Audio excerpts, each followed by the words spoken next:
கர்த்தருடைய பரிசுத்த நாமம் மகிமைப்படுவதாக. இந்த காலை வேளையிலே உங்களை பார்ப்பதிலே கர்த்தருக்குள்ளாக இந்த மகிழ்ச்சி.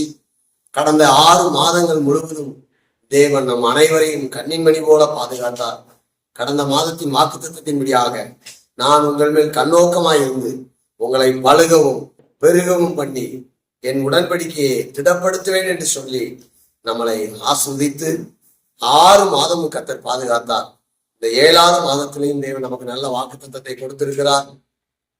ரூத் 2ஆம் அதிகாரம் அதன் 12வது வசனம். போவாஸ் ரூத்துவை பார்த்து சொன்னது போல 7வது மாதத்துல அடியெடுத்து வைத்திருக்கிற நம்மை பார்த்து கர்த்தர் சொல்லுகிறார், நேரடியாக சொல்லுகிறார், உன் செய்தி தக்க பலனை கர்த்தர் உனக்கு கட்டளையிடுவாராக. இஸ்ரவேலின் தேவனாகிய கர்த்தருடைய செட்டைகளின் கீழ் அடைக்கலமாய் வந்த உனக்கு அவராலே நிறைவான பலன் கிடைப்பதாக. அல்லேலூயா.